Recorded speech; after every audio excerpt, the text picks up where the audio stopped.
ബോച്ചെ മാത്രമാണോ ദ്വയാർത്ഥ പ്രയോഗങ്ങൾ നടത്താറുള്ളത്? എന്നാലല്ല.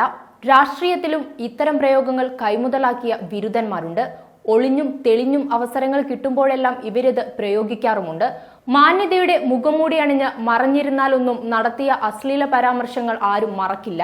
കേരളത്തെ പിടിച്ചുലച്ച ദ്വയാർത്ഥ പ്രയോഗം നടത്തിയതിൽ പ്രധാനിയാണ് മുൻ Idukki MP Joyce George.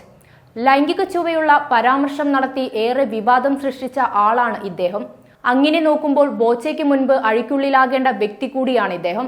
ഇരട്ടയാറിൽ MM മണിയുടെ തെരഞ്ഞെടുപ്പ് കൺവെൻഷനിടെയാണ് ജോയ്സ് ജോർജ് അന്ന് വിവാദ പ്രസംഗം നടത്തിയത്.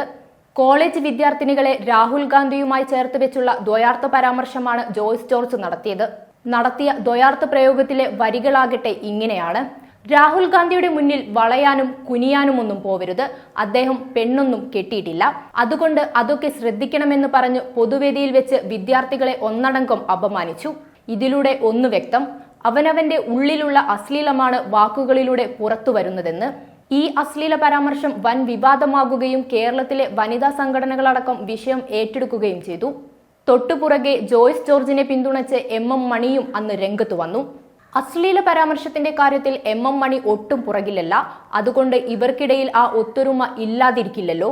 MM മണി നടത്തിയ പരാമർശം അന്ന് വലിയ കോളിളക്കം സൃഷ്ടിച്ചു.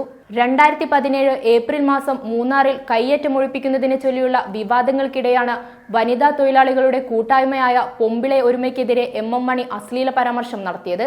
പൊമ്പിളെ ഒരുമ നടന്നു. അന്നും കുടിയും സകല വൃത്തികേടുകളും നടന്നിട്ടുണ്ടവിടെ. സമരത്തിനിടെ അടുത്തുള്ള കാട്ടിലായിരുന്നു പണി അന്ന് എന്നായിരുന്നു സ്ത്രീകളെ മുഴുവനായി അടച്ചാക്ഷേപിച്ച് MM മണി പറഞ്ഞത്. അന്ന് ഭരണഘടനാ ചുമതലയിലുള്ള ഒരു മന്ത്രിയാണ് ഇത്രയ്ക്കും തരം താണ രീതിയിൽ സംസാരിച്ചതെന്നോർക്കണം. ഒരു പരാമർശത്തിലൊന്നും ഒതുങ്ങുന്നതല്ല MM മണി നടത്തിയ സ്ത്രീവിരുദ്ധ പരാമർശങ്ങൾ. ഇടുക്കി മോട്ടോർ വാഹന വകുപ്പ് ഉദ്യോഗസ്ഥർക്കെതിരെ സ്ത്രീവിരുദ്ധവും പ്രകോപനപരവുമായ പരാമർശം MM മണി നടത്തി. ഉദ്യോഗസ്ഥർ നിയമത്തിന്റെ വഴിക്ക് നടന്നില്ലെങ്കിൽ കൈകാര്യം ചെയ്യും. അമ്മയെയും പെങ്ങളെയും കൂട്ടിക്കൊടുത്ത് കാശുണ്ടാക്കി നൽകാൻ സർക്കാർ പറഞ്ഞിട്ടില്ല എന്ന MM മണിയുടെ തരം താഴ്ന്ന പ്രസ്താവന അന്ന് വലിയ ചർച്ചയായി.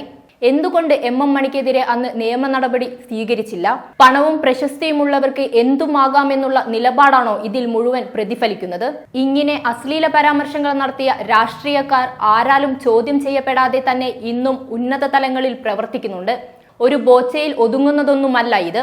പുറത്തു വന്നതും വരാത്തതുമായ ഇത്തരം പ്രമുഖ മുഖങ്ങൾ ഒരുപാടുണ്ട്. പരാതിയുമായി സ്ത്രീകൾ ഇനിയും മുന്നോട്ട് വന്നാൽ പല വിഗ്രഹങ്ങളും ഇനി വീണുടയും.